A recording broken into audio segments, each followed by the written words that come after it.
Hello everyone, welcome to Mastura classes. जैसे कि आपको पता है हमारी 6th क्लास की ज्योग्राफी की एनसीईआरटी चल रही है, जिसमें कि चैप्टर हमारा 6 है।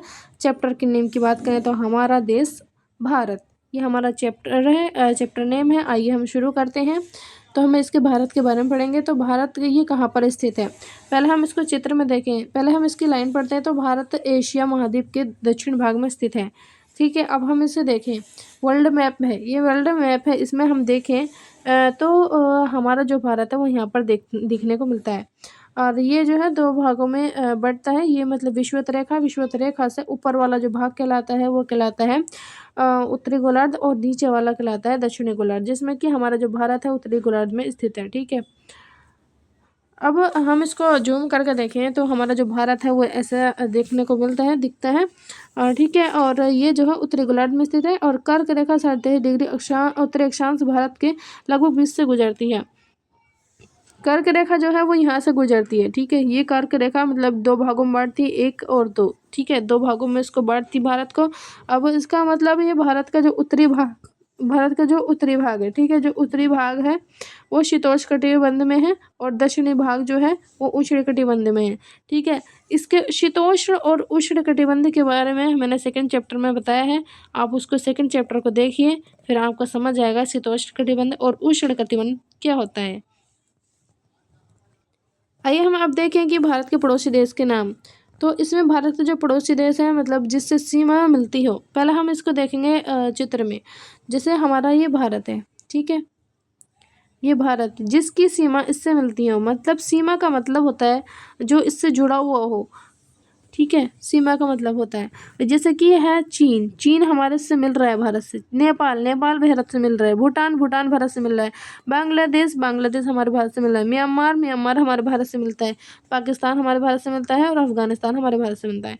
तो हमारा ये जो पड़ोसी देश कहलाएंगे वो चीन, नेपाल, भूटान, म्यांमार, बांग्लादेश और पाकिस्तान, अफगानिस्तान ही हमारे जो है कहलाएंगे। अब इसमें पढ़ेंगे जैसे पाकिस्तान, अफगानिस्तान, चीन, नेपाल, भूटान, बांग्लादेश, म्यांमार, ये हमारे पड़ोसी देश हैं।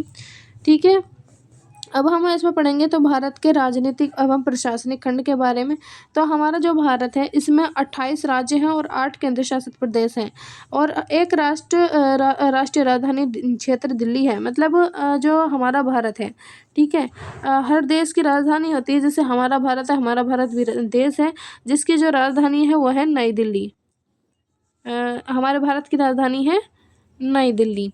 ठीक है, और उदाहरण देखें तो सबसे बड़ा जो क्षेत्रफल की दृष्टि से हम देखें तो सबसे बड़ा जो राज्य है वो है राजस्थान, और सबसे छोटा जो राज्य है वो है गोवा। अब हम इसमें भारत का भौतिक स्वरूप के बारे में बात करें तो 6 खंड हैं इसमें। तो हम हिमालय पर्वत के बारे में बात करेंगे पहले। तो दुनिया की सबसे ऊंची चोटी और युवा पर्वत श्रेणी, ये जो 3 समांतर श्रेणियाँ इसमें पाई जाती हैं हिमालय, जिसमें कि हिमाद्री है, हिमाचल है और शिवालिक है। आइए हम इसमें चित्र में देखें। हम जूम करके देखते हैं तो ये वाला जो भाग कहलाएगा ये कहलाएगा शिवालिक। ठीक है, ये वाला जो भाग कहलाएगा ये कहलाएगा हिमाद्री, और जो बीच वाला भाग है वो कहलाएगा हिमालय। शुरू वाला जो कहलाएगा हिमाद्री, ये कहलाएगा हिमाचल, और ये कहलाएगा नीचे वाला लास्ट वाला शिवालिक। ठीक है, ये इसमें बटा हुआ है। उदाहरण के लिए माउंट एवरेस्ट नेपाल में है, लेकिन हिमालय का ही हिस्सा है ये। ठीक है, अब हम देखें उत्तरी मैदान के बारे में। तो उत्तरी मैदान में गंगा, ब्रह्मपुत्र, सतलुज आदि नदियां द्वारा बनाए गए उपजाऊ मैदान।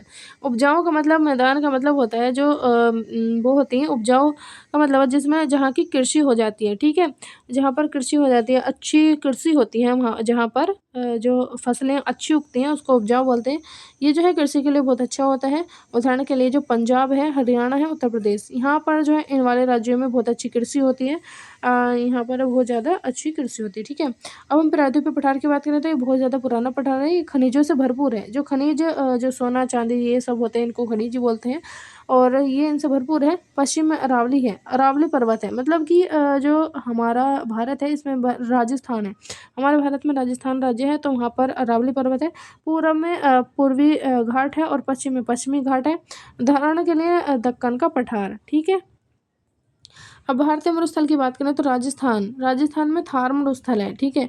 यहाँ पर जो है बारिश बहुत ज़्यादा कम होती है, यहाँ पर रेत पाए जाते हैं। उदाहरण के लिए जो है जैसलमेर, यहाँ पर जो है यहाँ बहुत ही पानी की कमी पाई गई है।